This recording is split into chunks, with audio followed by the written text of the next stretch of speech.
जी बहुत शुक्रिया सदफ़ अब्दुल जब्बार साहिबा। और इस प्रोग्राम में भी आपको हम खुश आमदीद कहते हैं।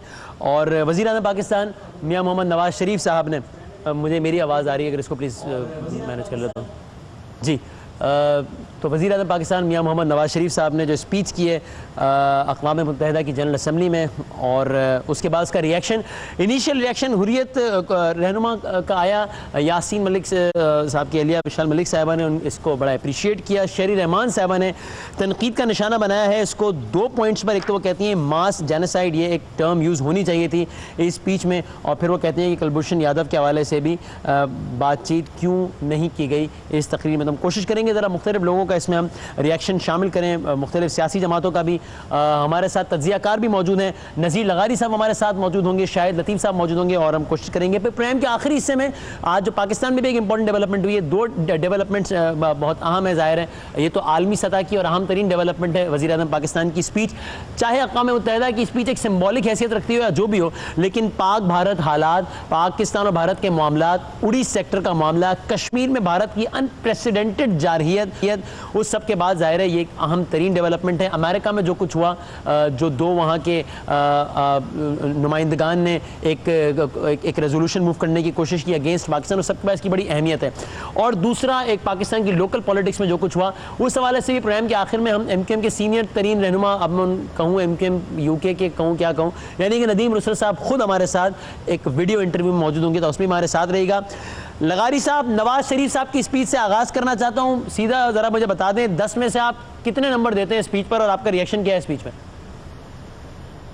मैं नंबर देने के लिए कोई इम्तिहानी उसको नहीं करना चाहता हूँ कि कोई वो होता जिसका मुझे रिज़ल्ट मुरतब करना हो।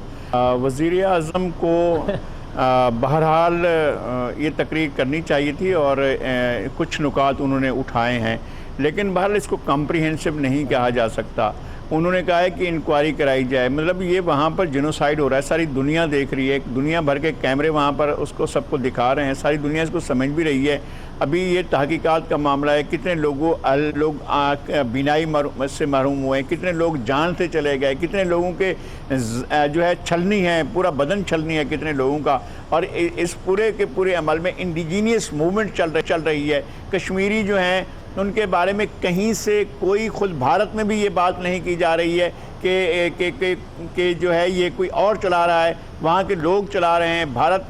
भारत की जो इंसाफ पसंद आवाज़ें हैं वो आवाज़ उठा रही हैं, लोग बात कर रहे हैं, मायावती ने बात की है, और दीगर लोग बात कर रहे हैं, और वो इसको उठा रहे हैं। जितना इन्होंने उठाया इससे ज़्यादा इंडियन जो उठा रहे हैं, हमारे वज़ीर आज़म ने जितना इस मसले की संगीनी पर बात की, इससे ज़्यादा भारत के अंदर भारतीय सियासतदान और दानिश्वर सर मैं इब्तदाई तज्ज़िये के लिए, ठीक है, अगर आप नंबर देना नहीं चाहते तो कोई ज़रा एक टर्म यूज़ करें ना ओवरऑल इस तकरीर के लिए। मुनासिब थी, गैर मुनासिब थी, मायूस कुन थी, ज़बरदस्त थी, ज़रा कोई टर्म यूज़ करें ना, ताकि हमें अंदाज़ा हो कि आप इस तकरीर को रेट कहाँ कर रहे हैं ओवरऑल।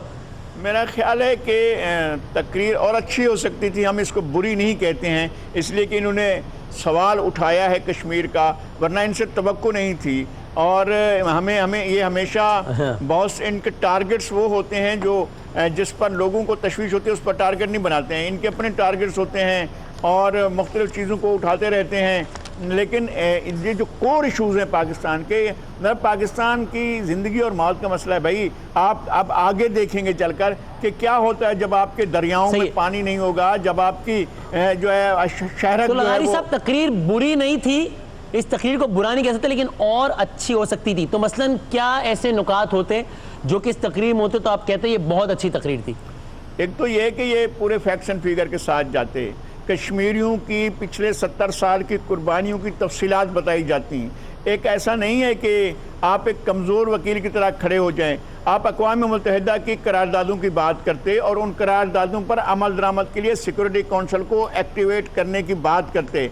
और ये इंडिया जब जो कहता है कि 2 तरफ़ा हमारा मुआहदा है, शिमला मुआहदे को रेफ़र करता है, क्या अक़वाम मुत्तहिदा की करारदें उससे जो है वो बेअसर हो गई हैं? ऐसा बिल्कुल नहीं है। देखें 22 साल तक पाकिस्तान ने इंतज़ार किया कि जो करारदादें उन पर अमल हो, लेकिन नहीं हुआ। फिर उसके बाद 2 तरफ़ा मुआहदा किया गया, उसको 44 साल गुजर गए हैं तो उस पर भी नहीं हुआ है कि भाई अब एक और ऑप्शन लेना चाहिए, आपको फिर सिक्योरिटी काउंसिल में जाना चाहिए और सिक्योरिटी काउंसिल से कहना चाहिए। और ये वज़ीर आज़म को फोर्सफुली ये बात कहनी चाहिए थी कि जनाब तैमूर का मसला हो तो फिर सारी दुनिया आ जाती है, सिक्योरिटी काउंसिल आ जाती है। सूडान का मसला हो तो कश्मीरी पूरी वो आ जाते हैं, उनके हमदर्द आ जाते हैं। जहाँ कश्मीरी जो हैं वो जान की कुर्बानियाँ दे रहे हैं, वो मुसलसल 70 साल से उनने एक दिन भी अपनी आज़ादी की जद्दोजहद को फरामोश नहीं किया है। वो ऑप्शन लेना चाहते हैं, आप उनको ऑप्शन दें और उनको ये बताएं कि वो किस तरह रहना चाहते हैं। तो ये कहाँ ये सारी बातें उसमें कवर नहीं हुई हैं। और जैसे पहले निशानदेही की गई है, यहाँ पर कश्मीरियों का जिनोसाइड हो रहा है, नस्ल कुशी हो रही है। ऐसा नहीं है कि कत्लेआम तो हो ही रहा है, मैसेकर हो रहा है, लेकिन जिनोसाइड किया जा रहा है। इस पर बात इसी तरह से होनी चाहिए थी, इस तरह की और बातें हो। ठीक है, अच्छा मुझे बताइएगा कि हमारे साथ, ठीक है लगारी साहब ये पॉइंट आ गया, शाहिद लतीफ़ साहब हैं या नहीं मेरे साथ, मुझे बताइएगा। और ये अभी बहुत कुछ हो रहा है साथ साथ आप ये भी देख रहे होंगे, ये एक ऑफ शोर कंपनियाँ जिसका इतना ज़्यादा शुरू हो गया है, उस हवाले से भी कोई एक नया एपिसोड भी आया चाहता है किसी भी वक्त, कुछ मिनट्स, कुछ लम्हात में या कुछ घंटों में। ये भी आप इस वक्त देख रहे हैं। तो ये बहुत कुछ हो रहा है। लंदन से नदीम नुसरत साहब भी हैं थोड़ी देर बाद हमारे साथ। यहाँ वज़ीर-ए-आज़म पाकिस्तान की स्पीच पर नज़ीर लगारी साहब और दीगर मेहमान भी हैं। और ऐसे में पनामा लीक्स के बाद एक और ऑफ शोर कंपनी के भी हवाले से पूरे स्कैंडल की आमद की शुनीद है।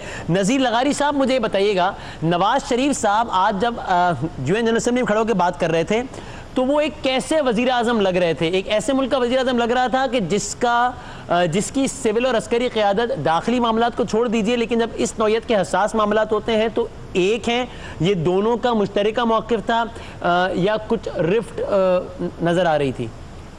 तो मुझे इस पर कमेंट करने की ज़रूरत नहीं है, इसलिए कि चीज़ें साफ वाज़ेह नज़र आ रही होती हैं। बहुत से इश्यूज़ पर ये हालांकि सब कहा जाता है कि जी एक पेज पर हैं, लेकिन बाहर बहुत सी चीज़ें होती हैं, हमें साफ नज़र आ रहा होता है कि कहाँ एक पेज पर हैं बहुत सी चीज़ों के मामलात में। आज की तकरीर में आपको क्या साफ नज़र आया कि एक पेज पर है कि नहीं है?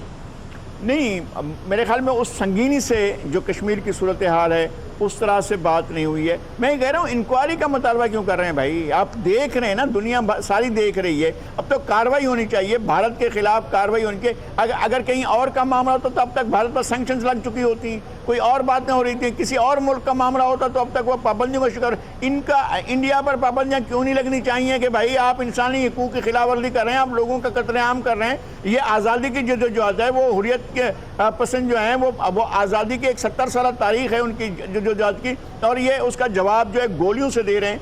तो अब तो इंसानी पूरे दुनिया के ज़मीर को बेदार करने की ज़रूरत है। ऐसा तो नहीं है कि आप कहें कि जी अच्छा इसकी तहकीकात कराएं फिर पता चलना चाहिए। नहीं, वो जी तहकीकात से तो इंडिया ये साबित करने की कोशिश करेगा कि आप ही इस सारे केस के मरकज़ी मुजरिम ही आप हैं, सारा कुछ आप ही करा रहे हैं और सारा आपके पास इल्ज़ामात का तुम्हारा है। आप चलें इंक्वायरी का दरवाज़ा खोलें, फिर देखें इंडिया के खिलाफ। लेकिन लगारी साहब, ये कोई भी मामला जब आलमी सतह का हो, वैसे तो अगर इंतहाई दाखिली सतह का भी हो जिसमें फरीक़ैन इन्वॉल्व हो, तो हम यही कहते हैं ना अपना केस प्लीड करने के लिए कि भाई ये तो मेरा मौक़िफ़ है कि तुम जिम्मेदार हो। लेकिन अच्छा अगर यकीन नहीं आता तो किसी न्यूट्रल बंदे को बिठा के फैसला करवा लो कि कौन जिम्मेदार है, फिर जो जिम्मेदार करार पे उसे सजा दे दो। अपना पॉइंट प्रूव करने के लिए यही बात की जाती है ना कि अच्छा भाई हम तो ये कह रहे हैं कि तुम हो, लेकिन चलो इंक्वायरी करा के देख लो यार कि कौन जिम्मेदार निकलता है। क्या जब इराक पर पाबंदियां लगाई गई थी इंक्वायरी कराई गई थी? क्या मास डिस्ट्रक्शन की जो वो कहते कि जी इनके पास उनकी इंक्वायरी कराई गई थी? क्या जब सूडान को वो किया गया तो पहले कोई इंक्वायरी हुई कि नाज़रन सूडान जो है वो ज़्यादती कर रहे ईसाई आबादी पर? या जब तैमूर का था तो क्या कोई इस तरह की कार्रवाई हुई थी? क्या कोई दुनिया में बैठकर जो है वो पहले मबाहिस हुए थे? क्या जनरल असम्बली में जो है जाकर तकरीरें की गई थी? और भाई ये सारी चीज़ें होती हैं, आपकी अपनी इफेक्टिव फॉरेन पॉलिसी होती है आपके। लेकिन फिर कुछ तल्ख हक़ाइक़ भी तो होते हैं ना नज़ीर लगारी साहब, ये नहीं होते? मतलब अब एक मुल्क है उसका नाम अमेरिका है और वो अब आप उसके लिए कोई भी लफ्ज़ इस्तेमाल कर लीजिए, वो है आलमी, अब उसको जो भी कह लीजिए, वो चढ़ दौड़ा, उसने गलत किया, उसने सारी करारदादों को रोन डाला। अब ये तो कुछ चल हक़ाइक़ नहीं होते कि भाई हाँ उसके लिए नहीं है उसूल वगैरह। आप 70 साल से उनकी ताबेदारी कर रहे हैं, आप फ्रंट लाइन स्टेट बने हुए हैं, आपने कोड वार एरा में बर्बाद कर दिया अपनी नस्लों को और आप उनके खिलाफ उनकी जंग लड़ते रहे हैं। और अब पूरे के पूरे दौर में जो है आप इनके सामने रहे और वो कहते थे कि हमारी सेंट्रल कमांड क्या फ्रंट लाइन स्टेट है, आप फ्रंट लाइन स्टेट बनकर रहे तो क्या आपकी, और फिर डू मोर होता रहा, आप सब कुछ करते रहे, उनकी फरमाइश होती रही। वो कहते थे हिज़्ब इस्लामी बनाओ, हिज़्ब इस्लामी बन गई। उन्होंने कहा जी जमीयत इस्लामी बनाओ, जमीयत इस्लामी बन गई। उन्होंने कहा हरकत इनकलाब इस्लामी बनाओ। आपकी आज की हुकूमत है या रियासत पाकिस्तान के मुख्तलिफ हुक्मरान है जिसमें सिविल और गैर सिविल सब शामिल है? ये उन लोगों ने किया है जिनका आज चेहरा मियां नवाज शरीफ हैं। मियां नवाज शरीफ उस अहद का तसलसल है जिस अहद ने पाकिस्तान में बर्बादियों की बुनियाद रखी थी। कौन जी? अच्छा जी, मैं माजरत चाहता हूँ चूँकि हम जरा तकनीकी हवाले से बड़े कठिन मरहले से मैं गुजरते हुए प्रोग्राम कर रहा हूँ, इसलिए फवाद चौधरी साहब हमारे साथ हैं। फवाद भाई, अस्सलाम वालेकुम। फवाद भाई, आप हैं हमारे साथ मौजूद? जी मैं आपके साथ हूँ। मुझे तो आपकी आवाज़ आ रही है, आपको आ रही है तो? हाँ, मुझे वो 6 लोगों की आवाज़ आ रही है, इसलिए बड़ी नाजुक सूरत हाल है, और अपनी आवाज़ भी बार बार आ रही है। अगर हो सके तो उसको, मेरे पास कोई चारा नहीं है कि मैं ऑनर ही बता दूँ कि ये तकनीकी खराबियाँ हैं ताकि सही हो सके, वरना मैं कैसे करूँ प्रोग्राम। फवाद साहब बताएं, क्या है कि इस चीज़ को आप कैसे रैंक करते हैं? नहीं, मेरा तो ख्याल है वज़ीर आज़म ने वो तमाम बातें की हैं जो पाकिस्तान उम्मीद कर रहा था कि वज़ीर आज़म करेंगे, और ख़ुसूसन जो वज़ीर आज़म ने ये कहा है कि एक जो उन्होंने डिमांड किया है एक इंटरनेशनल कमीशन, फैक्ट फाइंडिंग अक़वाम मुत्तहिदा का, जो कश्मीर में जाए और जाके वहाँ पे एक्स्ट्रा जुडिशल किलिंग की तहकीकात करे और जो इंडियन एट्रॉसिटीज़ हैं उनकी तहकीकात करे, वो तो इंडिया का काफ़ी बैकफुट पे होगा उस डिमांड के ऊपर, क्योंकि बड़ी जायज़ बात है जो इंडिया का, जहाँ तक कि इसमें दो इंडिया खस्ता है। अगर इंडिया मानता है तो फिर एक तो जो उसकी वो पोजीशन है कि कश्मीर को जो इस तरह से मोदी साहब तो बिल्कुल ट्रीट करते हैं कि इंडिया का हिस्सा है, उसको अगर इंडिया मानेगा तो उसके ऊपर एक हरफ आता है, और अगर इंडिया नहीं मानता तो फिर इंटरनेशनल कम्युनिटी में ये तासुर जाता है कि इंडिया छुपाना चाहता है वहाँ पे जो कुछ हुआ है। ये एक अच्छा, लेकिन फवाद भाई, जिस बात को आपने तकरीर के प्लस पॉइंट के तौर पे उजागर किया है, इसी बात को नज़ीर लगारी साहब तकरीर के नेगेटिव पॉइंट के तौर पर उजागर करते हुए ये कह रहे हैं कि भाई ये तो बड़ा वाज़ेह है कि वहाँ पर जालिम कौन है और मजलूम कौन है, तो क्यों हमारा वज़ीर आज़म खड़े होकर कहता है कि इस पर तहकीकात कराओ? हमारे वज़ीर आज़म को कहना चाहिए कि इस मुल्क के खिलाफ कार्रवाई करो। नहीं नहीं नहीं नहीं, वो इस तरह नहीं है। वो ये तो पता है कि चले इंडिया वहाँ पे काबिज है, लेकिन इंटरनेशनल तहकीकात का ये कहना कि कश्मीर के अंदर इंटरनेशनल तहकीकात होनी चाहिए इस मौजू के ऊपर और इस बात के ऊपर, ये तो इंडिया को बड़ा बैकफुट पे कर देता है। लेकिन ना, एक तो सिर्फ ये है ना कि हम कहते हैं कि वो इंडिया ऐसा है या वैसा है, वो तो इतनी इफेक्टिव बात नहीं है। तो हम तो चाहते हैं कि पूरी दुनिया वो बात कहे जो हम कहते हैं। इस हवाले से जो बात हो रही है और प्राइम मिनिस्टर ने जो बात की है वो बिल्कुल सही बात की है। पूरी दुनिया को साथ लेके हमने चलना है, और जितनी हमारा तो आप इसको, मैं शाहिद लतीफ़ साहब भी हैं फवाद मेरे साथ, आप इस तकरीर के लिए अगर मैं कहूँ एक लफ्ज़ इस्तेमाल करें तो वो क्या लफ्ज़, कैसी तकरीर थी? लेकिन पाकिस्तान के वज़ीर आज़म की तकरीर थी। मैं पाकिस्तान के वज़ीर आज़म के पीछे खड़ा होना चाहूँगा। जो ये मामला कोई सियासत का या इंटरनल पॉलिटिक्स का नहीं है। तनकीद भी मेरी वज़ीर आज़म के ऊपर कि वो अपनी जो नवासी हैं उनको ले गए हैं साथ, फिर उनके जो दोस्त हैं सईद चौधरी साहब जिनका पैनामा पेपर्स में नाम है, वो चाइना का जो डेलीगेशन में मीटिंग है उसमें वो बैठे हुए थे। प्राइम मिनिस्टर साहब का जो एक वो उनका वो जो पब्लिक जो परसेप्शन है जिसके ऊपर उन पर तनकीद होती है वो जाहिर करते हैं, कोई परवाह नहीं है। ये एक इंटरनल इशू है, इसके ऊपर हम बात कर लेंगे, कल भी कर लेंगे, परसों कर लेंगे। लेकिन आज तो जाहिर है वज़ीर आज़म के, पाकिस्तान के वज़ीर आज़म की बात है और पाकिस्तान की रियासत की बात है, तो जो प्राइम मिनिस्टर ने कहा है मैं तो उसके पीछे खड़ा हूँ। राइट, और प्लीज अगर साथ रहे हमारे शाहिद लतीफ़ साहब। अस्सलाम वालेकुम। जी वालेकुम अस्सलाम। शाहिद साहब, पहले तो सर इसी तकरीर पे आप ज़रा एक इनिशियल कमेंट कीजिएगा, और अगर मैं आपसे कहूँ कि आप एक लफ्ज़ में बताइए कि तकरीर को आपने मुनासिब पाया, गैर मुनासिब, अच्छा बुरा, बहुत अच्छा बहुत बुरा, तो आप किस लफ्ज़ का इंतखाब करेंगे? देखें जी, मैं इस तकरीर को बिल्कुल मुनासिब कहना चाहूँगा, मगर मेरे नज़दीक एक बहुत ही अहम इशू जो कि आएगा उसको प्रीएम्प्ट करना चाहिए था। हिंदुस्तान की तरफ से पाकिस्तान के ऊपर जो दहशतगर्दी के ताबड़तोड़ हमले आज तक हो रहे हैं, और आज भी उसने अमेरिका में भी कांग्रेस में ये पास करवा दी एक रेजोल्यूशन कि पाकिस्तान एक दहशतगर्द रियासत के तौर पर उसको वो करार दिया जाए। ये बात प्राइम मिनिस्टर साहब को ज़रूर करना चाहिए थी। हम सब जानते हैं कि हिंदुस्तान का पाकिस्तान की दहशतगर्दी में क्या हाथ है, तो क्या हमें उन फोल्डर्स का जिक्र नहीं करना चाहिए था कि जो इसके शवाहद हमारे पास हैं और हमने अक़वाम मुत्तहिदा के हवाले कर रखे हैं, उसके ऊपर क्या नतीजा निकला हमें नहीं बताया गया। फिर जो कश्मीर में दहशतगर्दी है उसके बारे में पाकिस्तान को बदनाम किया जाता है। असल में तो पूरे पाकिस्तान में दहशतगर्दी जो है करवाने वाला हिंदुस्तान है। उनका अपना वज़ीर आज़म खड़े होकर बांग्लादेश में ये कह चुका है, ढाका में, कि उसने रियासती दहशतगर्दी की बुनियाद रखी 1971 में मशरकी पाकिस्तान में। क्या इसका जिक्र नहीं करना चाहिए था? मैं ये समझता हूँ कि दो बड़े बड़े मसाइल थे, एक कश्मीर का मसला, उसके ऊपर उन्होंने बातचीत की, मगर मेरे मुताबिक ये जो दहशतगर्दी का मसला है और जो हिंदुस्तान की तरफ से स्पीच आने वाली है, आप देखिएगा कि वो सारे का सारा मलबा जो है दहशतगर्दी का, वो पाकिस्तान पर गिराया जाएगा। इसको प्रिएम्प्ट करना चाहिए था। और ये हम कहने से कासिर रहे, हिंदुस्तान की जो असलियत है और जिस तरह वो पाकिस्तान के ख़िलाफ़ प्रोपेगंडा करता है, क्या हमारे पास बेशुमार सबूत अगर हैं भी, आज तो उनका एक नेवी का अफसर जो है वो हमारे कब्ज़े में है, तो वो भी नहीं हमने नाम लिया। तो दहशतगर्दी के बारे में वज़ीर आज़म साहब को ये नुक्ता ज़रूर उठाना चाहिए था, क्योंकि ये पाकिस्तान के ख़िलाफ़ उनकी स्पीच का मेन हिस्सा होगा और फिर आपके पास जवाब देने का वक्त नहीं होगा। मैं यही पॉइंट लेके आगे बढ़ता हूं, फिर दोबारा आता हूं आपके पास।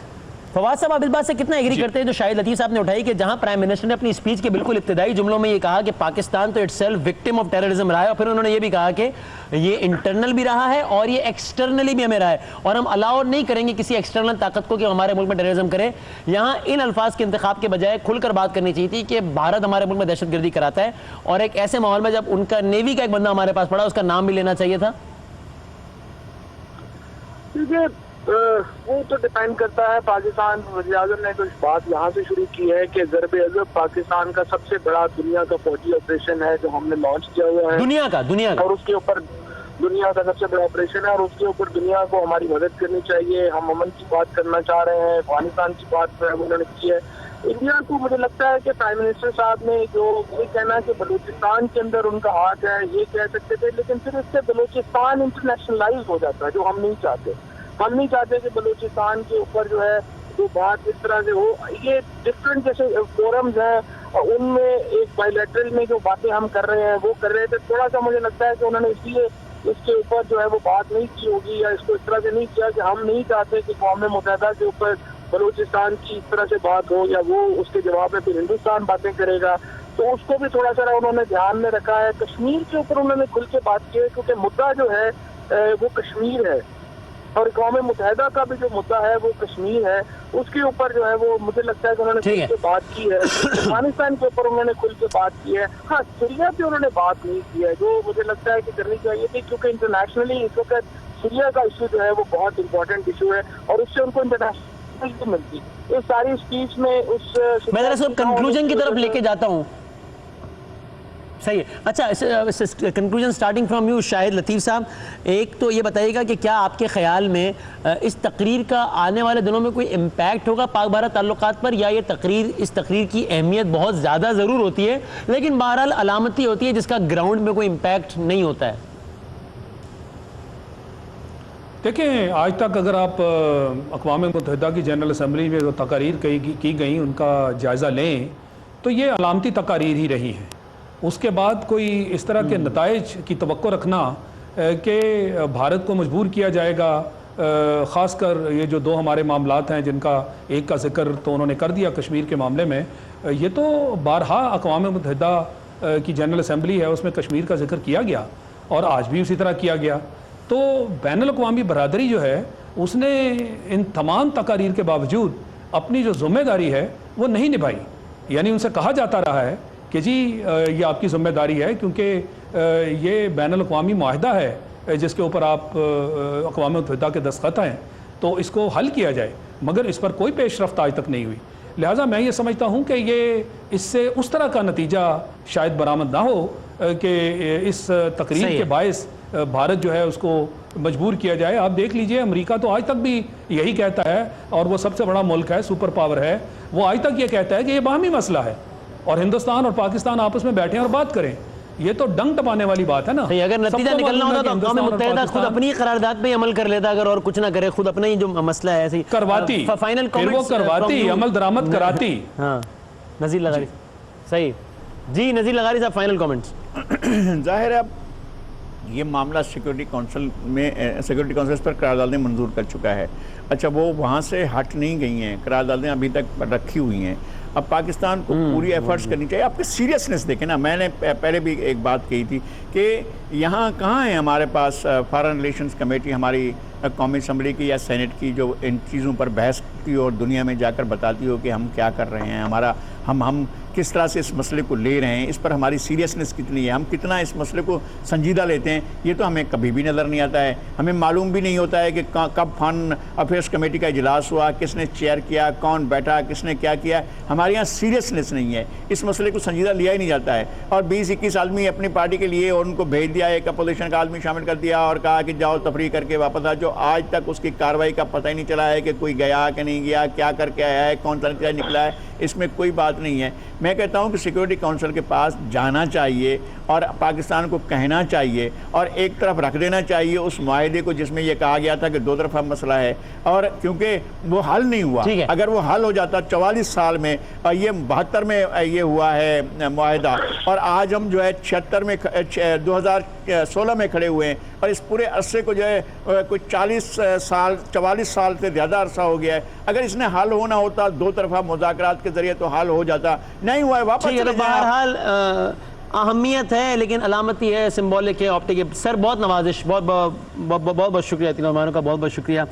मुत्तहिदा की जनरल असम्बली का इजलास जिसमें वज़ीर आज़म पाकिस्तान मियां मोहम्मद नवाज़ शरीफ ने तकरीर की, शाहिद लतीफ़ साहब कहते हैं मुनासिब स्पीच है, तीनों मेहमानों का ये कहना है। और लेकिन शाहिद लतीफ़ साहब और नज़ीर लगारी साहब ये ज़रूर कहते हैं कि बहरहाल कुछ नहीं, नज़ीर लगारी साहब कहते हैं इससे अच्छी तकरीर हो सकती थी, मुनासिब है लेकिन इससे अच्छी हो सकती थी। शाहिद लतीफ़ साहब कहते हैं मुनासिब है बिल्कुल, लेकिन कुछ निकात हैं जो कि हाईलाइट नहीं है, जो कि होने चाहिए था। फवाद चौधरी साहब कहते हैं कि ये हम इंटरनली वज़ीर आज़म में जो भी तनकीद करें, लेकिन ये स्पीच एक एक्सटर्नल हसास मामला है और इस पर अपने वज़ीर आज़म के हम साथ खड़े हैं। ब्रेक लेते हैं, डिस्कशन इस हवाले से भी और फिर पाकिस्तान में की भी दाखिली सियासत में भी जो एक अहम पेशरफ्त हुई है। ख़ुद MQM के कन्वीनर जिनके ही गिर्द अल्ताफ़ हुसैन के बाद जिनके गिर्द ही सारी खबरें घूम फिर रही हैं, उनका भी वीडियो इंटरव्यू आज के प्रोग्राम में शामिल है। ब्रेक के बाद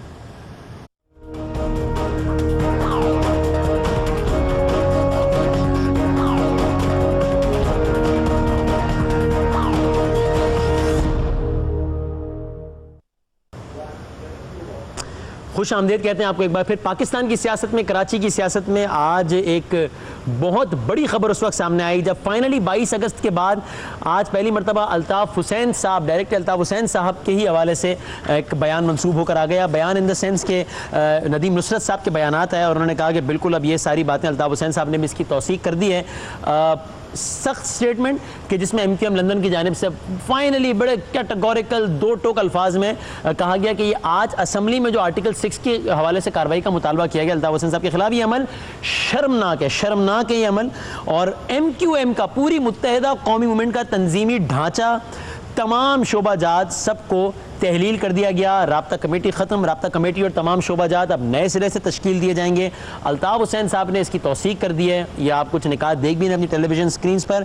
और साथ ही ये भी कहा है कि जितने भी अफराद इस वक्त इस तरह की बातें कर रहे हैं, जो अरकान कौमी असम्बली हैं, सूबाई असम्बली या सेनेटर्स हैं, इनको चूँकि अल्ताफ़ हुसैन के नाम पर ही वोट पड़ा है तो फिर इनको इखलाकी जुर्रत का मुजाहरा करना चाहिए और इनकी शराफत का तकाजा ये है कि वो छोड़ दें असम्बलियाँ, वो ऐवानों की रुकनीत से इस्तीफ़ा दें और दोबारा इलेक्शन लड़कर आ जाएँ। यही नहीं बल्कि यह भी कहा गया कि जो मुंतखब अरकान तहरीक की हिदायत पर इस्तीफा नहीं देते, कारकुनान, हमदर्दान, उनसे अपना हर किस्म का ताल्लुक ख़त्म कर दें। इस सब डेवलपमेंट के बाद MQM UK भी आज 22 अगस्त के बाद पहली मरतबा उस अंदाज से मीडिया पर अपीयर हो रही है। हमारे साथ via Skype, via video connection the most relevant personality in all this scenario Nadeem Nusrat साहब खुद मौजूद हैं। नदीम नुसरत साहब अस्सलाम वालेकुम।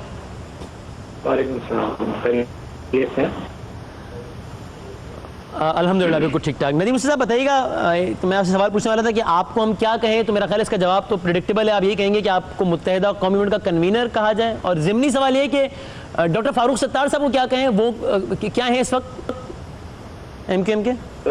देखिए, जो MQM का बेसिकली स्ट्रक्चर है उसके हिसाब से मैं ही कन्वीनर हूँ। कल जो डेवलपमेंट हुई थी, मेरा ख्याल है कि आप उसके तनाजुर में पूछ रहे हैं। आप भी तवील अरसे से सियासत को देख रहे हैं और ये कैसे मुमकिन है कि मतलब किसी भी इदारे में आप देखें या किसी जमात में ये सरबराह को जो है वो नीचे से लोग हटा दे, और वो भी सरबराह जो बाकायदा एक इलेक्टोरल प्रोसेस के तहत फरवरी में उस प्रोसेस के तहत इलेक्ट होकर आया। और असल में जो असल बुनियादी बात है वो ये कि MKM के हवाले से जो बड़ी क्लियर बात है कि वो जहाँ कायद है वहाँ MKM है। और ये बात मैं बेसिकली यहीं से सारी बात का आगाज भी हुआ कि 17 सितंबर को जो मैंने 17 सितंबर को बेसिकली यहाँ पे लंदन में जो मैंने यहाँ अल्ताफ भाई की सालगिरह के हवाले से जो प्रोग्राम था, आपको मेरी आवाज़ साफ आ रही है?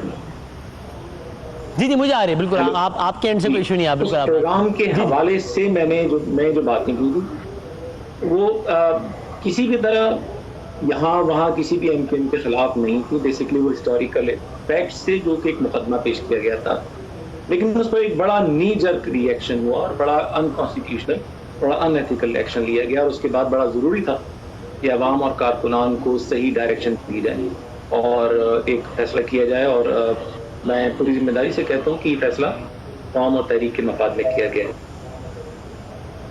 अच्छा सर, सबसे पहले तो बताइएगा, चूंकि कल पाकिस्तानी वक्त के मुताबिक सुबह तकरीबन 5-6 बज रहे थे जब ये बयान आया, लंदन से प्रेस रिलीज आई कि आज अल्ताफ हुसैन साहब खुद सोशल मीडिया पर अपीयर होकर इस हवाले से बात करेंगे। वो खुद अपीयर नहीं हुए, इसकी कोई खास वजह?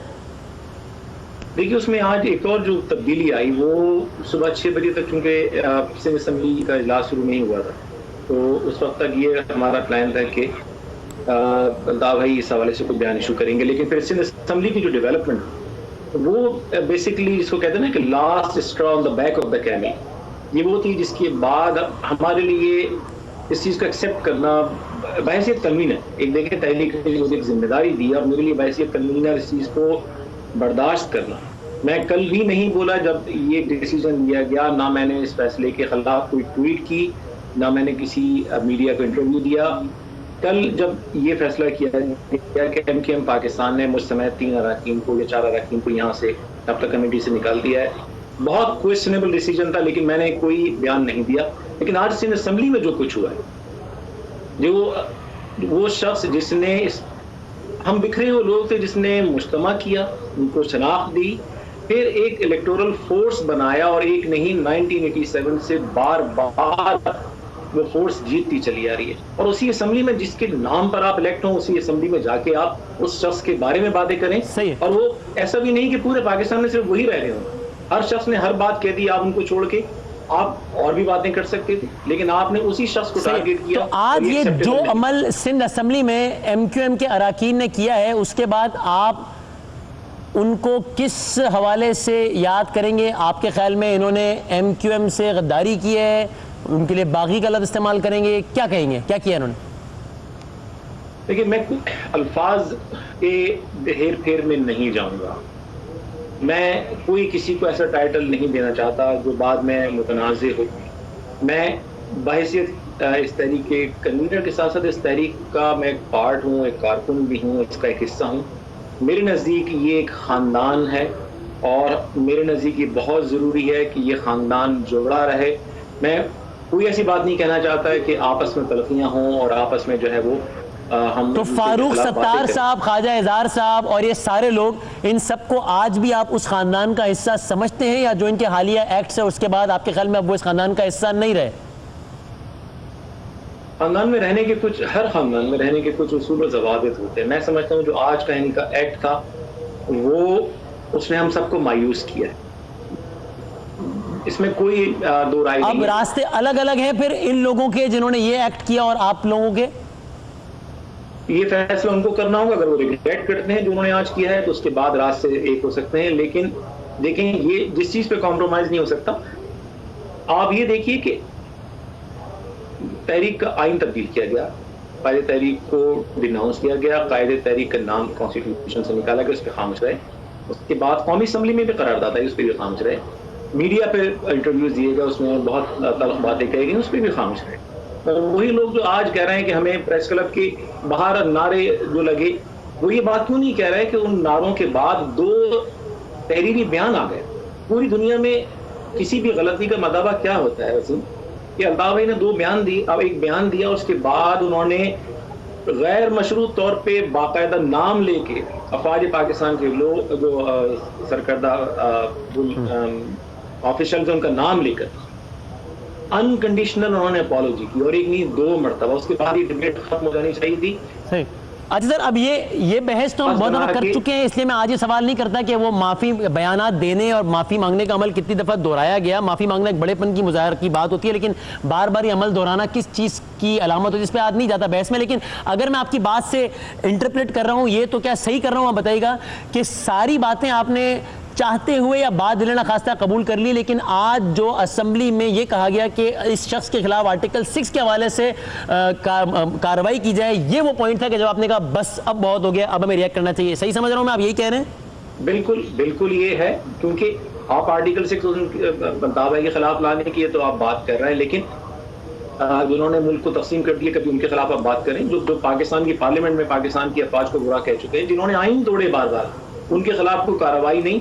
जिन्होंने इस मुल्क में जमहूरियत का बेड़ा गर्क किया, जमहूरियत से बाहर या जमहूरियत में रह के करप्शन करके या हुकूमत से बाहर रह के किसी के खिलाफ। नदीम साहब देखिए, फिर अब ये कहानी फिर सही, चूंकि आज टॉपिक ऑफ द डे पे रहना बड़ा जरूरी है, वरना जिन्होंने आइन तोड़ा उनके तो फिर साथ आप मतलब हुकूमतों में रहे ना, फिर उसके खिलाफ जब कार्रवाई हुई तो आपने कहा नहीं इसके खिलाफ नहीं करो, सबके खिलाफ करो, बल्कि आपने ये भी कहा कि इसके खिलाफ इसलिए कर रहे हो कि माजिर है, तो ये तो फिर एक और बहस चली जाएगी। आज हम टॉपिक ऑफ द डे पे रहना जरूरी है, इसलिए मुझे सर, लेकिन नदीम साहब अगर मैं आपसे ये पूछूं कि आपके ख्याल में इन्होंने ये जो अमल किया, ये क्यों किया? किसी दबाव के तहत, किसी के हाथों में खेलते हुए, या मजबूरी थी, या कोई और इसमें से या कुछ और? क्यों किया है अमल?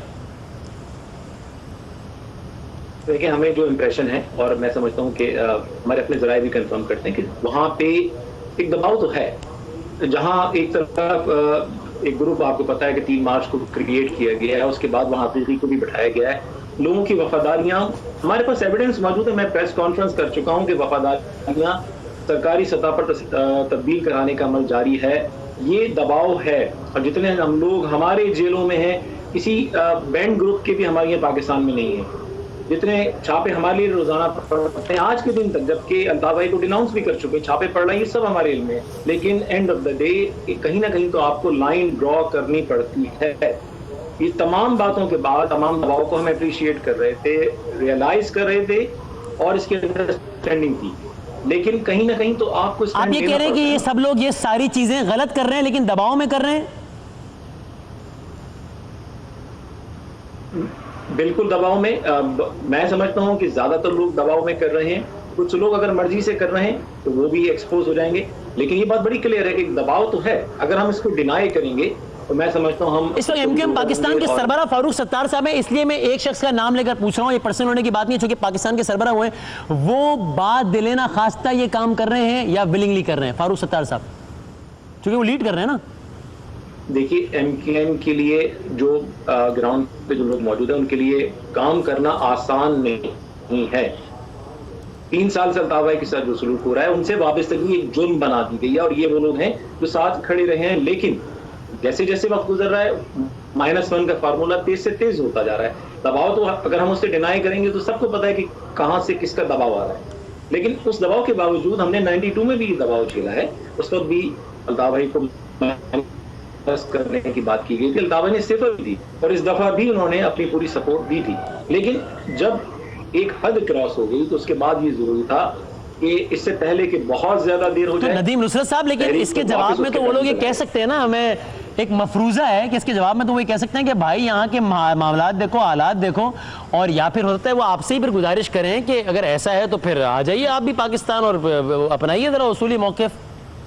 बिल्कुल वो ये कह सकते हैं, और ये कह के वो रहती इख्तियार कर सकते थे। जरूरी है कि आप सियासत में रहें। बहुत सारे लोगों ने सियासत छोड़ दी, आप सियासत छोड़ दीजिए। अगर आप स्टैंड लेने की पोजीशन में नहीं है, जब हजारों कारकुनान गिरफ्तार होकर जेलों में जाके स्टैंड ले सकते हैं।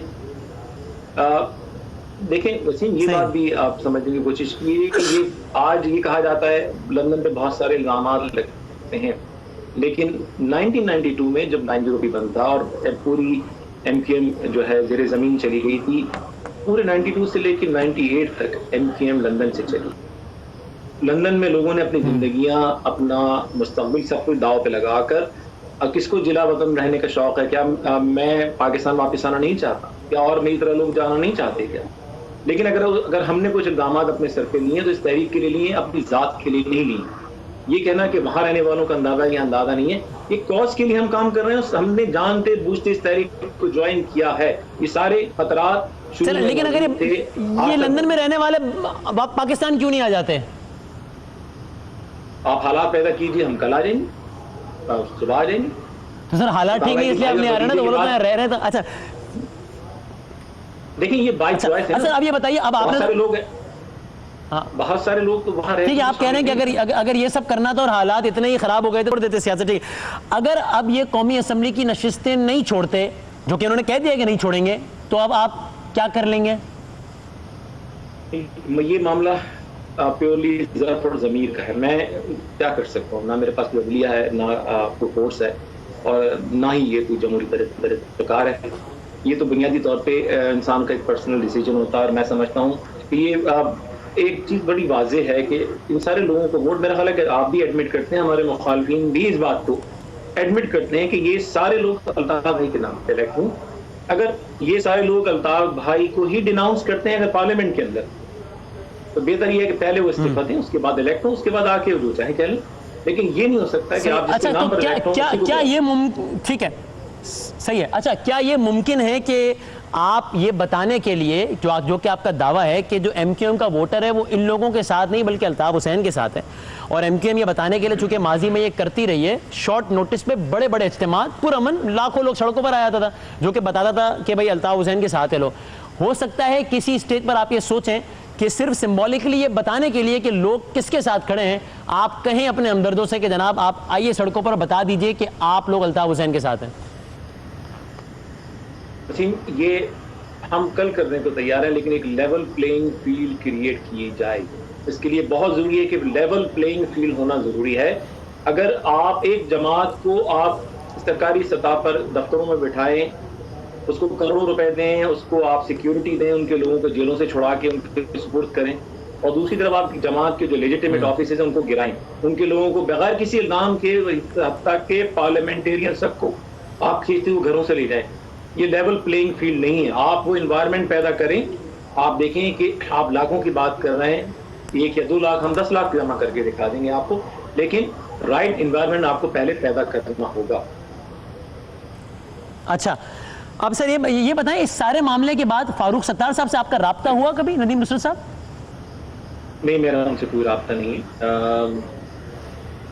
बल्कि वहाँ पे जो लोग हैं उनसे हमारा किसी से कोई राब्ता नहीं है। हमने जो एक कमिटमेंट था, अगर कोई वहाँ से राब्ता करना चाहे तो हमारे दरवाजे खुले हैं, लेकिन उन्होंने शिफा भी किया, उनके इल्जामात लगे कि उनका हमसे कोई राब्ता है।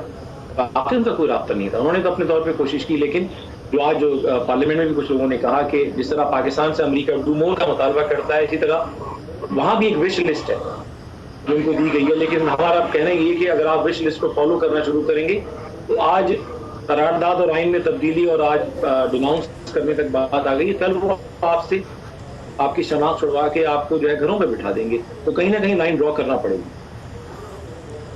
एक बात और बता दीजिएगा, आपने कहा ये एमपी, एमएनए और सेनेटर्स छोड़ दें, हाल ही में बल्दियाती हुआ, आपका मेयर और डिप्टी मेयर आया है, क्या उनसे भी यही मुतालबा है कि भाई या तो कहें कि हम अल्ताफ हुसैन के साथ हैं, या अगर तो उनका भी वही मौक़िफ़ है जो फारूक सत्तार साहब वगैरह का है, तो फिर वो भी अपनी नशे से छोड़ दें? इखलाकी तौर पर आप उनसे भी ये मुतालबा करते हैं, मेयर डिप्टी मेयर से? मैं समझता हूं कि ये इन प्रिंसिपल तो उन पर अप्लाई होना चाहिए, लेकिन फिर एक और इम्पॉर्टेंट चीज़ ये है कि वो अपनी असम्बली में कोई चीज़ लाई नहीं है, लेकिन हो सकता है आज के ऐलान के बाद वो उनको भी फोर्स किया जाए। लेकिन दूसरी इम्पॉर्टेंट बात ये कि कराची, हैदराबाद और दीगर अर्बन एरियाज जो हैं वहाँ बेपनाह मसाइल मौजूद हैं, और इस वक्त बल्दियाती निज़ाम हमारे खुद अपने एफर्ट्स के बाद वजूद में है, तो हम कोई ऐसा मुतालबा नहीं करना चाहते कि बल्दियाती निज़ाम जो है वो कॉम्प्रोमाइज़ हो और वहाँ लोगों को मसाइल हों इससे देने की वजह से। तो मैं समझता हूँ, लेकिन ये मेरी ज़ाती राय है और अभी बड़े फोरम में डिस्कशन में नहीं आई, डेफिनेटली इसको डिस्कस करेंगे, लेकिन मेरी ज़ाती राय है कि बल्दियाती इदारों को काम करना चाहिए। अच्छा, लेकिन आपकी नज़र से गुजरी है ये JIT, और ये मैं आपको कह रहा हूँ वसूख से कि ये JIT आई है वसीम अख्तर साहब की, जिसमें उन्होंने अल्ताफ हुसैन साहब के लिए लफ्ज़ ट्रेटर इस्तेमाल किया है। अब कतई नज़र इसके के दबाव में किया या नहीं, क्या आप अगेन ये उनसे ये आप एक्सपेक्ट करते हैं, अगर मुतालबा नहीं तो एक्सपेक्ट करते हैं वसीम अख्तर साहब से कि भाई या तो फिर ये लाइन मत लो, या फिर अगर ऐसा ये ट्रेटर है तो फिर उस ट्रेटर के ही नाम की तस्वीर दिखाकर तुम मेयर बने हो, छोड़ दो मेयरशिप, जो मुतालबा बाकियों से वो उनसे भी करते हैं फिर आप? लेकिन वसीम, पूरी दुनिया में आदमी कोई निकाह करता है या कोई लीगल कोई डॉक्यूमेंटेशन करता है तो उसमें ये बड़ा ज़रूरी होता है, इसलिए काजी का कॉन्सेप्ट आता है, इसलिए मैजिस्ट्रेट का कॉन्सेप्ट आता है कि जो भी स्टेटमेंट दिया जाता है वो राइट इन्वायरमेंट में दिया जाता है और तभी वो एक्सेप्टेबल हो। ये GITs जो है एक्सेप्टेबल नहीं है, किस इन्वायरमेंट में ली जाती हैं, क्या दबाव होता है, क्या तशद्दुद होता है, फैमिली के साथ क्या करने की धमकी दी जाती है। मैं जाहिर सी बात है किसी को भी जज नहीं करूंगा, खुदा न खास्ता हो सकता है कल मुझे किसी GIT का सामना करना पड़े, मेरी फैमिली को स्टेक पे लगा दिया जाए और मुझसे कोई बयान दिया जाए, तो जाहिर सी बात है वो इन्वायरमेंट में मैं अपने आप को रख के जो है हो सकता है कुछ कह जाऊँ। इसलिए मैं बहुत ज़रूरी है कि किसी को भी, या वसीम अख्तर साहब हो या किसी ने भी GIT दी हो, उसको मैं उस इन्वायरमेंट की बुनियाद पे जज करूँ, इसलिए मैं उस बारे में कमेंट नहीं करूँगा। आप इस बारे में कमेंट, अच्छा अब सर ये बता दीजिए लेकिन कि ये पिछले दिनों यही सालगिरह के हवाले से आपने जो तकरीर की उसमें आज़ादी आज़ादी के नारे, और फिर आपने जो कहा कि वो सरहदें अल्लाह ने नहीं बनाई और वो सारा दोहराने का और दायरा उसका रिपीटेशन का वक्त नहीं, यानी नदीम नुसरत साहब आप बहुत वाज़े अल्फाज में इस वक्त उन ज़्यादतियों की बुनियाद पर जो आपके ख्याल में हो रही हैं महाजरों के साथ, आप बड़े वाज़े अल्फाज में कह रहे हैं कि हमें इस मुल्क से आज़ादी चाहिए, आप ये कह रहे हैं इस वक्त? नहीं वसीम, पता ही नहीं, बिल्कुल ये गलत असम्पशन है। आई एम ग्लैड कि आपने सवाल रेज किया। आप कह रहे हैं कि देखो जब बंगाली को लगा पंजाबी ज्यादती कर रहा है तो उसने आज़ादी ली, आप कह रहे हैं कि फिर बलोच को आजकल लग रहा है इसलिए वो आज़ादी मांग रहा है, और कोई कहे या ना कहे कराची वालों को कि क्या फील कर रहा है सबको मालूम है, और फिर नारे लगते हैं कि देनी पड़ेगी आज़ादी, तो किस आज़ादी की बात? दो डिफरेंट बातें। अगर आपने 70s में सियासत, आप जाहिर सी बात उस वक्त यंग थे, चाहे NSF हो या इस्लामी जमीयत तलबा, जामिया कराची हो या कोई और तालीमी इदारा, ये नारे बहुत तवील अरसे से लग रहे हैं। ये जबर इस्तेसाल के ये जमीयत की लगाते थे। मैंने कल अपने प्रोग्राम में बिल्कुल मैंने कल अपने प्रोग्राम में कथा कलाम में ये बात कही कि पाकिस्तान में खासतौर पर कराची की सियासत में उर्फ़ आम में ये नारा बहुत लगता है और इसकी अलामती हैसियत होती है। इस नारे का मतलब हमेशा मुल्क से आज़ादी नहीं होता है, लेकिन आपने जब पूरा बैकग्राउंड बताया कि सरहदें अल्लाह रसूल पंजाबी, उसके बाद जब ये नारे लगे तो आपने खुद इस अवाम को दूर किया कि आप किस आज़ादी की बात कर रहे हैं। नहीं देखिए, वो नारे किसी और वक्त पे लगे। मैं पूरे कॉन्टेक्स्ट, मैंने 1947 से मुहाजिरों का मुकदमा पेश किया। मैंने ये बात कही कि आज ये तासुर दिया जाता है कि शहरी इलाकों में या पाकिस्तान में होने वाली हर खराबी की जिम्मेदार अल्ताफ भाई है। मैंने कहा 47, 48, 53, 58, 65, 73, ये सब मैंने मिसालें दी। वो जो जुल्म हुआ कि उस वक्त ना अल्ताफ भाई मौजूद थे ना MKM मौजूद थी, और मैंने कहा देखें, ये हजरत अली का कौल है कि कुफ्र की हुकूमत चल सकती है, जुल्म की नहीं। जब हिंदुओं और अंग्रेज़ों का नाइंसाफी का खौफ था या जो कुछ हो रहा था, तो पाकिस्तान बना, हिंदुस्तान जो दो, हमने जब अपने ही बंगाली भाइयों के साथ ज़्यादती की तो उन्होंने अपना रास्ता अलग कर लिया। समझने की ज़रूरत यह है कि ये सरहदें इंसानों की बनाई हुई हैं, अल्लाह और रसूल की नहीं है, और ये सरहदें जब भी महफूज रहती हैं जब आप लोगों को इंसाफ देते हैं, जिसका तज़किरा हज़रत अली ने भी किया है। ये कुलिया मैंने बयान किया, मुतालबा नहीं है। आप किस चीज की आज़ादी मांग रहे हैं आप? हम मजदूर को जो उसके साथ जबर हो रहा है उसकी आज़ादी की बात कर रहे हैं। जागीरदार जो जुल्म कर रहा है अपने हारी पर, उस आज़ादी की बात कर रहे हैं। तो तलबा को जो आज़ादी नहीं मिल रही है, जो हमारे यहाँ जो डुअल एजुकेशन सिस्टम है, तो तलबा को भी आज़ादी मिलनी चाहिए।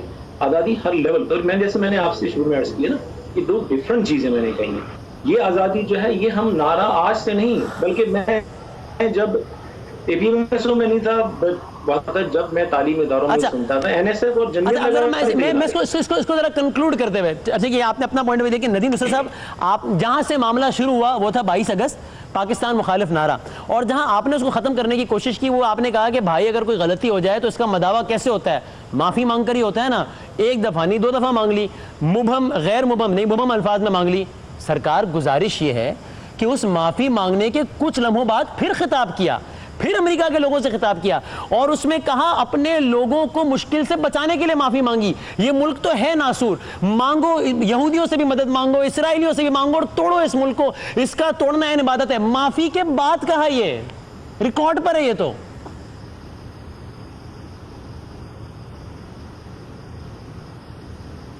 डिजिटल एज है। हेलो जी, आपको आवाज आ रही? जी नदीम साहब, मेरा सवाल सुन पाए? हाँ, आपका सवाल मैंने सुन लिया। आपको मेरी आवाज आ रही? आप बेशक ऑडियो पे जवाब दे दीजिए। जी जी मुझे आ रही है, आप बेशक ऑडियो पे जवाब दे दीजिए। जी मैं ये अर्ज कर रहा था कि आज हम जिस एज में रह रहे हैं वसीम, ये इस एज में फोटोशॉप से लेके डिजिटल बेसिकली जो ऑल्ट्रेशन होती है वो सब बहुत कॉमन है। और इस बात को मैं कैटेगोरिकली, मैं तफसील में नहीं जाना चाहता, लेकिन मैं पूरी जिम्मेदारी के साथ ही कह रहा हूँ कि वो खिताब उस माफी मांगने के बाद नहीं किया गया था। और मैं समझता हूँ कि मैं जिस पोजीशन में बैठा हूँ, आपको मेरे वर्ड एक्सेप्ट कर लेने चाहिए। अगर आप उन वर्ड्स को एक्सेप्ट कर रहे हैं तो इन वर्ड्स को भी एक्सेप्ट कीजिए। ये खिताब डेफिनेटली ऑल्टर किया गया। मुझे नहीं पता कि किसने किया है, किस वो खिताब कब किया गया था, मुझे नहीं पता कि ये कब किया गया है, क्योंकि अगर किसी ने डिजिटल एडिटिंग की है। आप अल्ताफ हुसैन साहब के राइट हैंड उनके साथ होते हैं, आपको नहीं पता ये खिताब कब हुआ? भाई एक दिन में 10-12 भी खिताब करते हैं और करते रहे हैं, बल्कि 20 खिताब भी किए और हर जगह बहुत सारी बातें कहते हैं। इसलिए कोई मेरे पास ऐसा मैकेनिज्म नहीं है कि मैं ये डिसाइफर कर सकूं कौन सा खिताब कब और कहाँ किया गया। लेकिन ये मैं पूरी जिम्मेदारी से कह रहा हूँ वसीम, मैं ये पूरी जिम्मेदारी से ये कहने को तैयार हूँ कि ये खिताब माफी मांगने से के बाद का नहीं है। ये पूरी जिम्मेदारी से आपसे कह रहा हूँ। आप ये बड़ी जिम्मेदारी से आपको ये यकीन है कि ये माफी मांगने से बाद का नहीं है, लेकिन आपको ये नहीं पता कि कब का है। मैंने आपसे अर्ज किया ना कि बहुत सारे खिताबात होते हैं। उस रात तो जब ये पूरा मामला हुआ, मैं पूरी रात दफ्तर में मौजूद था। अल्ताफ भाई को उस रात कहीं खिताब नहीं हुआ है, क्योंकि हम तो पूरी रात सूरत हाल पे डिस्कशन कर रहे थे। सूरत हाल में आपको ये भी अंदाजा है कि 4 घंटे पीछे है लंदन जो है पाकिस्तान से। तो जब यहाँ 12:30 बजे जब अल्ताफ भाई का रिलीज हुआ है वो बयान जिसमें उन्होंने माजरत की है, तो पाकिस्तान में ऑलरेडी 4:30 नदीम रसूल साहब मुझे कह रहे हैं क्लोज करने का कह रहे हैं, और आई एम सॉरी आज वो टेक्निकली भी बड़े प्रॉब्लम हो रहे थे, मैं सही से बात नहीं कर पाया आपकी। लेकिन नदीम रसूल साहब मुझे 1 मिनट दे दीजिएगा प्लीज न्यूज़ रूम। ये सवाल मेरा सिर्फ ये है कि कंटेंट से पता चलता है ना तकरीर कब की है। उसी तकरीर में वो कह रहे हैं कि फैसल सब्जवारी तो फौज का एजेंट है इसलिए कि उसने पाकिस्तान जिंदाबाद की ट्वीट की, और बाबर गौरी तुमने मेरा दिल दुखाया पाकिस्तान जिंदाबाद का नारा लगा के। बाबर गौरी माफी मांग रहे हैं, फिर बाबर गौरी ने हमें बीपर दिया, मुझसे बात की बाबर गौरी साहब ने और कहा कि कल जो मेरी बात हुई थी ना अल्ताफ हुसैन साहब से, उसमें मैंने इस पर माफी नहीं मांगी थी बल्कि इस पर माफी मांगी थी। मुझसे बात हुई बाबर गौरी साहब की, मैंने बीपर दिया उस पर। मैं वसीम बात यही कहूँगा, जाहिर सी बात है कि ब्रोकन रिकॉर्ड की तरह ये डेफिनेटली ये उस रात अल्ताफ भाई ने माफी मांगने के बाद कोई खिताब नहीं किया। अब ये कहाँ की चीज कहाँ लाके जोड़ी जा रही है, आप प्लीज मैं जाहिर सी बात है कि इतना हमारे खिलाफ प्रोपेगेंडा इस पर चल रहा है सोशल मीडिया पे, इतना उसमें ये आप वही किताब मुझे भी किसी ने भेजा है कि 3 दिन पहले भी जो कहा गया कि ये उसमें मेरा नाम लेके मैं मौजूद था, और उन्होंने अभी 6 सितंबर के लिए कहा गया कि 6 सितंबर को फिर अल्ताफ भाई ने खिताब किया और कहा गया कि मैं उस वक्त फिर मौजूद था। और वही मैं तो बड़ी स्पेसिफिक बात कर रहा हूँ। एक इंसिडेंट हुआ और मैं फिर माजरत हूँ, ये लोग मेरे इशारे देख रहे हो कि मैं क्या कर रहा हूँ, ये टेक्निकल प्रॉब्लम हो रहा है इसलिए मैं ऐसे हरकतें कर रहा हूँ। सर गुजारिश ये है, एक खिताब हुआ 22 अगस्त को, उसके बाद पाकिस्तान जिंदाबाद के ट्वीट्स आना शुरू हो गए। अच्छा, उस खिताब के फौरन बाद माफी आ गई, उसके बाद पाकिस्तान जिंदाबाद के ट्वीट्स आना शुरू हो गए। उस खिताब में उन्होंने कहा कि इसने ट्वीट किया, इसने ट्वीट किया, इसने ट्वीट किया और इसने गलत किया। इरम अजीम फारूकी ने मेरा दिल दुखाया। एक साहब कह रहे हैं अल्ताफ भाई मुझे पता है इरम अजीम फारूकी ह्यूस्टन में कहाँ रहती है, मैं देख लूंगा इसको। और मैं आपको फिर रिपीट कर रहा हूँ, बाबर गौरी साहब मुखातिब हुए उनसे और फिर बाबर गौरी साहब ने ट्वीट किया कि मेरा माफी मैंने इस बात में नहीं मांगी बल्कि इस बात में मांगी। मेरी बात हुई बाबर गौरी साहब से और आप कह रहे हैं कि माफी के बाद की गुफ्तगू नहीं है। नहीं तो ये कैसे पता? उसमें कहीं किसी ने कहा है कि अल्ताफ भाई अब आपका बयान चला गया, अब आप ये बातें क्यों कर रहे हैं? कहीं ये जुमला आया है? क्या जुमला आया? सॉरी, अल्ताफ भाई ने कहीं अल्ताफ भाई ने किसी ने कहा कि अल्ताफ भाई अब आपने माजरत कर ली, अब आप ये बातें ना करें? कहीं ये बात भी आई है कि माजरत हो चुकी है, अब ये आप खिताब क्यों कर रहे हैं? कि कहीं ऐसी बात आई है? उसमें ये जुमले भी है कि भाई आपको माफी मांगने की जरूरत नहीं है और उसमें यह जुमला भी है कि मैंने माफी अपने कारकुनान को मुश्किलात से बचाने के लिए की है, पाकिस्तान के कारकुनान को, वरना ये मुल्क तो है नासूर, इसको तोड़ना तो इबादत है। अब मुझे नहीं, मैं फिर ही कहूंगा आपसे कि हम एक गद्दारों के टोले ने, अब दो घंटे 10 मिनट की स्पीच थी, मुझे तो याद भी नहीं, एक गद्दारों के टोले ने तुम्हारे बूढ़े कायद को अकेला छोड़ दिया। अमेरिका वालों तुमने मेरा दिल खुश कर दिया। अमेरिका वाले कह रहे हैं हाँ भाई है ये मुल्क मुर्दाबाद। अमेरिका वालों तुमने ये सब है उस गुफ्तगू में। वसीम, जो लोग हमारे खिलाफ इस वक्त सरगर्म अमल हैं वो पावरफुल हैं, बाअसर हैं, बाइख्तियार हैं, रिसोर्सफुल हैं, बहुत कुछ कर सकते हैं। आजकल के इस दौर में आप मुझे थोड़ी सी अपनी वीडियोस और अपनी ऑडियो भिजवा दीजिए। वो लोग बाबर गौरी नाम का एक आदमी तो पैदा नहीं कर सकते जो अल्ताफ हुसैन से माफी मांगे, फिर वसीम बदामी से बात करे, फिर ट्वीट करे कि मेरा माफी मांगने का मतलब ये। बाबर गौरी को तो इस दुनिया में नहीं ला सकते वो लोग, बिल्कुल नहीं ला सकते। लेकिन मेरा आपसे पॉइंट ये है ना कि ये कहीं से इस्टेब्लिश करना बड़ा जरूरी है कि ये कब खिताब हुआ। और I'm telling you with all responsibility कि उस रात ये वैसे भी इवेंट्स एड अप नहीं हो रहे हैं ना, कि उस रात बहुत लेट वो माफीनामा गया है। उसके बाद पाकिस्तान में सुबह हो चुकी थी, खिताब का यहाँ सेंस बनता भी नहीं, यहाँ ऑलरेडी 12:30 बज चुका था। तो ये मुमकिन नहीं है कि उसके बाद इतनी रात को खिताब हुआ। तो फिर उस खिताब में अल्ताफ साहब किस माफी का तज़किरा कर रहे होंगे कि मैंने अपने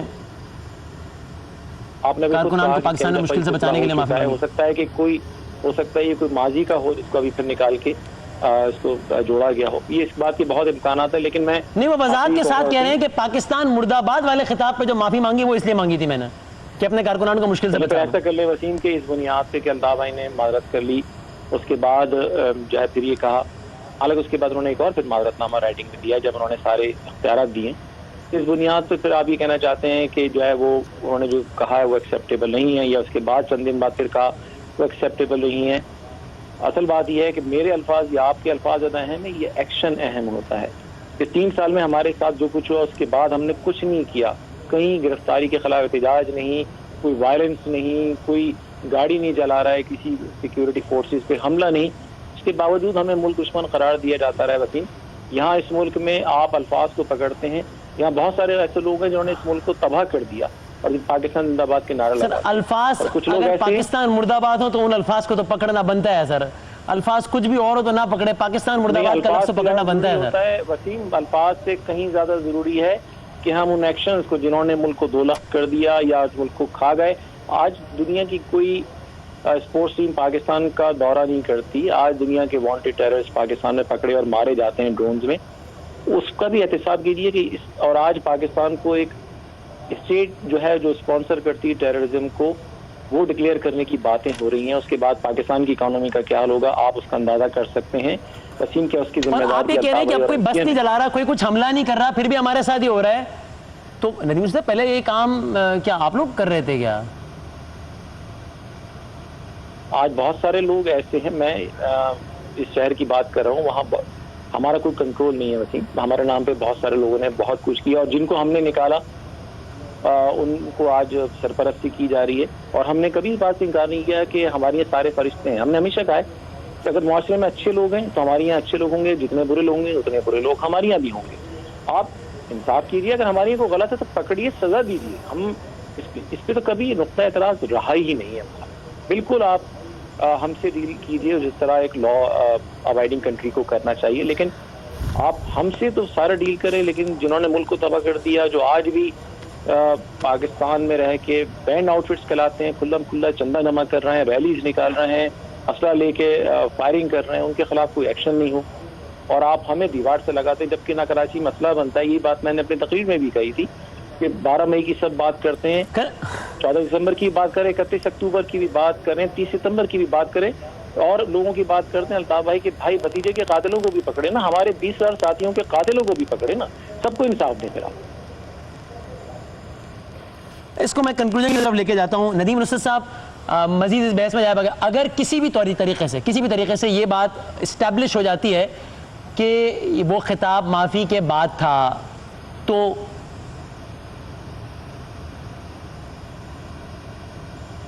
अगर ये साबित हो जाती है तो देखें, आप अल्फाज पे माजरत ही कर सकते हैं ना। अगर समझते हैं अल्ताफ भाई ने जब पहले अपने किसी चीज़ पर जो कुछ कहा, जज्बात का इजहार किया, जज्बात में उन्होंने उसके बाद माजरत की है। और जाहिर सी बात है कि मैटर ये करता है कि वो पाकिस्तान के लिए उनका अमल क्या है। शायद जब घरों में लाशें पड़ी हों, जब जुल्म हो रहा हो, जब खालें उतारी जा रही हों, तस्वीरें सामने आए, तो जाहिर सी बात है इमोशन तो पाकिस्तान मुर्दाबाद निकल जाता है मुंह से हैं, जज्बात फिर जज्बात होते हैं। इसीलिए और जब कुछ कह दिया जाता है, उसको ओन करने के बजाय जब माजरत कर ली जाती है, तो आपको उस माजरत को एक्सेप्ट कर लेना चाहिए। और साथ साथ लेकिन आप मुझे आज ये चैलेंज देकर ये प्रोग्राम नहीं छोड़ा है सर। जी वसीम जी आप मुझे ये चैलेंज देके प्रोग्राम नहीं छोड़ा कि वसीम अगर ये साबित हो जाता, नहीं कोई मसला नहीं, कि अगर ये साबित हो जाता है कि अल्ताफ हुसैन साहब ने पहले बयान दिया, फिर माफी मांगी, फिर दोबारा मुर्दाबाद का पाकिस्तान को, तो वसीम मैं सियासत छोड़ दूंगा या मैं अपने लिए ये सदा तजवीज़ कर दूंगा। ये चैलेंज देकर आप नहीं जा रहे मुझे इस प्रोग्राम से। नहीं, मैं आपको बिल्कुल ऐसे चैलेंज नहीं दूंगा और ना मैं कुछ ऐसा चैलेंज एक्सेप्ट करूंगा सर। देना मैं समझता हूँ कि जो मैटर करता है वो अल्ताफ भाई की माफी है और उसको उन्होंने कर दी, और उसके बाद से भी उन्होंने कोई ऐसी सख्त बात नहीं कही है, और उन्होंने ये भी कहा है कि वो एहतियात करेंगे। मैं समझता हूँ कि हम अल्फाज को पकड़ने के बजाय लोगों के एक्शंस पे बात करें, और पूरी दुनिया में अगर कोई ठीक है, मैं माजी छोड़ देता हूँ सर, मुस्तकबिल पूछ लेता हूँ। अगर अब ऐसा कोई बयान आया तो भी अब अल्ताफ हुसैन साहब के साथ खड़े रहेंगे?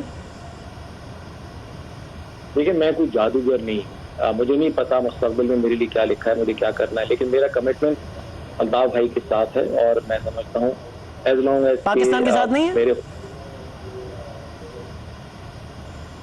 पाकिस्तान के साथ भी हूँ, और मैं समझता हूँ अल्ताफ भाई भी पाकिस्तान के साथ।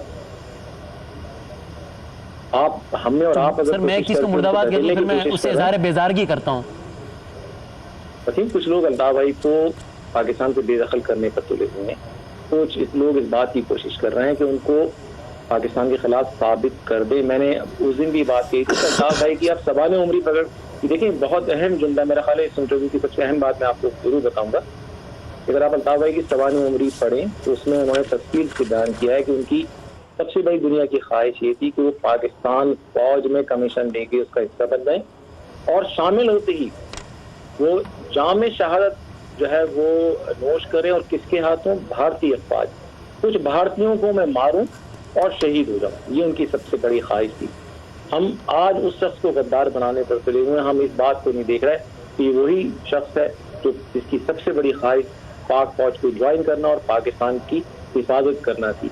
हमने गद्दार बनाने की फैक्ट्रियां लगा रखी हैं, हम अल्फाज को पकड़ के लोगों को गद्दार बनाना, मैं इसके सख्त खिलाफ हूं। और इस नारे से पहले मैं इस बात पे ताने सुनता रहा लोगों के, आप क्यों कहते हैं कि जनाब किसी को गद्दारी का सर्टिफिकेट नहीं बांटना चाहिए। मैं आज भी कह रहा हूं कि इस मुल्क की बड़ी प्रॉब्लम है, हमारे मीडिया की भी प्रॉब्लम है, सबकी प्रॉब्लम है कि बैठ के कुफ्र के और गद्दारी के सर्टिफिकेट बांटते हैं। लेकिन सर जब मुर्दाबाद की आवाज आ जाए तो फिर क्या करें? एक उसूली बात कर लेते हैं, अल्ताफ साहब को या किसी को छोड़ दे, एक उसूली बात बताइए कि इससे आप एग्री करते हैं नहीं? जो आदमी कह दे जो हो गया हो गया, जो आदमी कह दे पाकिस्तान मुर्दाबाद, उसके लिए लफ्ज इस्तेमाल करना ठीक है या नहीं? गद्दारी का उसूली बात। मैं कहूँ आप एक आदमी के साथ इंसाफ करें, एक आदमी को उसका हक दें, उसके लोगों को उसका हक दें।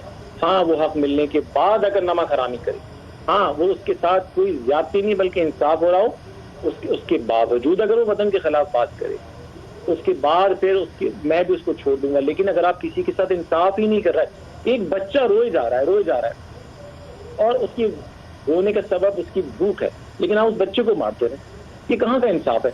आप किसी बच्चे को उसकी माँ उसका हक नहीं दे रही अगर, तो वो दे दे माँ को गाली, मसला नहीं है, क्योंकि हक नहीं मिल रहा ना। क्या अल्लामा इकबाल ने नहीं कहा था कि उस हर खुशा गंदम को चला दो, दहका से जिस खेत से दहका को मैसर न हो रोजी, जिस खेत से दहका को मैसर न हो रोजी, उस खेत के हर खुशा गंदम को भी ट्रायल करें। नदीम नुसरत साहब, इस तरह अगर अशार से एनालॉजीज ड्रॉ करनी है तो फिर तो आप लोग 1 करोड़ मरतबा मुर्दाबाद कह चुके हैं। मैं तो किसी जुमले से एनालॉजी ड्रॉ नहीं कर रहा हूं, मैं तो जो मुर्दाबाद कहा गया उस पर ही बात कर रहा हूं सर। वसीम, इसमें बहुत जरूरी बात यह है कि आप अल्ताफ भाई MKM मुहाजिरों को इंसाफ दें, उसके बाद अगर वो पाकिस्तान के खिलाफ जाएं तो हाँ फिर उनको सजा देना हक है और उसको सपोर्ट करना चाहिए। लेकिन आप किसी को कुछ ना दें, दीवार से लगा दें उसको, आप सुबह शाम मीडिया ट्रायल करें, उसको गिरफ्तार करें, टॉर्चर करें, उसको आप ना नौकरी में लें, कोटा सिस्टम लगाएं, तो आप जो है वो गद्दार करार दें। उसके बाद कहें कि वो कुछ नारा भी ना लगाए। नारा आप डिस्कनेक्ट नहीं कर सकते एनवायरनमेंट से, नारा हमेशा रिएक्शन होता है, आप एक्शन बंद कराएं। उसके बाद अगर एक्शन होने और आपके ख्याल में आज महाजनों को उनके जायज हुकूक नहीं दिए जा रहे ना? जी बिल्कुल नहीं दिए जा रहे। तो इस माहौल में अगर दोबारा नारा लग भी जाता है तो आप कहेंगे कि अब क्या कर सकते हैं, देखो ना हुकूक ही नहीं मिल रहा है। इसलिए कि ये हमारा बहैसियत पाकिस्तानी हमारा फर्ज है। हमें अगर पाकिस्तान को बचाना है, मजबूत बनाना है, तो मैं सिर्फ महाजनों की बात नहीं कर रहा हूं, मैं तो कह रहा हूं आप अगर सोशल मीडिया पे पढ़े तो पश्तून और बलोच भी तो यही बातें कर रहे हैं ना वकील। हमें आज पाकिस्तान को बचाना है या हमने लोगों को गद्दार करार देने की फैक्ट्रियां लगानी है? मैं तो ये कहूँगा सबसे बात करें, सबको कौमी वसीम। मैं आज से जब ये ऑपरेशन शुरू नहीं हुआ था, यहाँ इसी दफ्तर में सुबह शाम ये बातें होती थी कि हमें पाकिस्तान के लिए ये करना है, हमें ये करना है। ये सारे लोग जो हैं आपने इन पर दरवाजे बंद कर दिए, इन पर मुकदमात बना दिए। आप ये करने के बाद एक्सपेक्ट करें कि सारे के सारे जो है वो पाबंद सुमो सलात रहेंगे, सुबह शाम पाकिस्तान जिंदाबाद के नारे लगाएंगे। ये हम अपने आप को धोखा देने की बात कर रहे हैं। सर फाइनल बस इसको कर देते हैं। रणजीत साहब ये बता दीजिए, अभी जो भी अगला ज़िमनी इलेक्शन होगा कराची में, जो काफ़ी नशिस्तों पर होने लगे, 110 पे हो रहा है मेरा ख्याल है, आसिफ हसनैन साहब वाली नशिस्त पे लगा हुआ है, उस पर जो भी नुमाइंदा ये फारूक सत्तार साहब नॉमिनेट करते हैं वो अल्ताफ हुसैन का नुमाइंदा नहीं होगा, ठीक कह रहा हूँ मैं? जी, अब जो आज की सूरत है उसकी रोशनी में बिल्कुल नहीं होगा, बिल्कुल नहीं। आप अपना नुमाइंदा नॉमिनेट करेंगे उसमें? आपसे मुराद अल्ताफ हुसैन? अगर हमें राइट एनवायरनमेंट दिया गया ऑपरेट करने का, क्योंकि मैं समझता हूँ कि इसके इम्कानात, हमने आज राब्ता कमेटी का भी अनाउंस इसलिए नहीं किया कि हमें पता है कि अगर हमने तो डिसीजन लिया तो कल वो 90 दिन के लिए गिरफ्तार होगा और उसके बाद गायब हो जाएगा। पहले जरूरी है कि राइट पॉलिटिकल इन्वायरमेंट कायम किया जाए, उसके बाद डेफिनेटली जो है वो मैं समझता हूँ कि हम कल भी एक थी, आज भी एक है और कल भी एक रहेगी। इंशाल्लाह हम अपना कैंडिडेट लाएंगे। वरना आप अपना कैंडिडेट खड़ा नहीं करेंगे और आप अल्ताफ हुसैन साहब के वोटर से, उनके सपोर्टर से क्या गुजारिश करेंगे कि इनको वोट ना दो, एब्सटेन करो इस इलेक्शन में? ये डिपेंड करेगा कि उस वक्त के हालात क्या हैं। बहुत अर्ली होगा अगर इस बारे में मैं कह दूं। जाहिर सी बात है ये पार्टी कलेक्टिव एक मफरूजा, अगर ये आज वाले ही हालात हों, आज वाले हालात हों, तो आप इस इलेक्शन में अल्ताफ हुसैन साहब के सपोर्टर्स को क्या मशवरा देंगे? इन हालात में देखें, ये तो मैंने अर्ज किया ना कि अगर जो इस वक्त के जो हालात है उसमें तो हमें लेवल प्लेइंग फील्ड नहीं दी जा रही है, तो उसमें तो मुमकिन नहीं है हमारे इलेक्शन लड़ना। जी, उसमें आप अपना कैंडिडेट तो खड़ा नहीं करेंगे, लेकिन आप अल्ताफ साहब के सपोर्टर्स को मशवरा क्या देंगे कि किसी को वोट ना दो, घर बैठो, इसमें टर्न आउट कम कर दो इस इलेक्शन में? मेरे लिए कहना, देखिए वसीम, ये इस बारे में चूंकि कोई डिस्कशन नहीं हुआ है, मैं ज़ाती राय तो दे सकता हूँ लेकिन कोई पार्टी पॉलिसी नहीं दे सकता ना। ये पार्टी पॉलिसी एक कलेक्टिव बॉडी बनाती है, तो इसमें जाहिर सी बात है जो पार्टी डिसाइड करेगी वही होगा। लेकिन अगर ये महसूस करती है कलेक्टिवली पूरी पार्टी कि ये, जैसे हमने 93 में बाइकआउट किया था, अगर बाइकआउट करना ज़रूरी है, वक्त की ज़रूरत है, तो फिर हम ज़रूर बाइकआउट करेंगे। तो नदीम साहब, आपका फिर फारूक सत्तार साहब को और दीगर अफराद को जो कि अभी ये मौक़िफ़ अपनाए हुए हैं, अगर यही मौक़िफ़ अपनाए रखते हैं तो उनको क्लियर पैगाम है कि भाई अगर ऐसा ही है तो अपनी नशिस्तें छोड़ दो, अपनी अलग सियासी जमात बना लो, लड़ लो इलेक्शन, हम अपना इलेक्शन लड़ लेंगे, देखते हैं अवाम किसके साथ है। क्लियर पैगाम है? देखें, ये सियासी जमात वो बनाते हैं नहीं बनाते हैं ये तो उनका फैसला होगा, लेकिन ये मैसेज बड़ा लाउड एंड क्लियर हम दे चुके हैं कि इस वक्त जो नशिस्त हैं उनकी, वो अल्ताफ भाई के कहने पर लोगों ने जो उनको मैंडेट दिया तो वो उनकी अमानत नहीं है, बल्कि वो अल्ताफ भाई की अमानत है। और हमारी उनसे दरख्वास्त यही है, उनको क्लियर मैसेज है कि वो अपनी नशिस्तों से इस्तीफा दें, उसके बाद इलेक्शन लड़ें ना लड़ें, सियासत करें ना करें, ये उनका फैसला होगा। नदीम साहब, प्रोग्राम के आखिर में हो जाएगा नारा पाकिस्तान जिंदाबाद? पाकिस्तान जिंदाबाद। बहुत शुक्रिया नदीम साहब, thank you very much for your time. मैं बहुत शुक्रगुजार हूँ आपने दौरानिया का हमें इंटरव्यू दिया। मुत्तहिदा कौमी मूवमेंट के कन्वीनर नदीम नुसरत साहब 22 अगस्त के सिनेरियो के बाद तफसीली इंटरव्यू दे रहे थे। 11th आवर, ज़िंदगी रही, सेहत रही तो इंशाअल्लाह आपसे कल मुलाकात होगी। तब तक के लिए अल्लाह हाफ़िज़ नासिर। पाकिस्तान जिंदाबाद।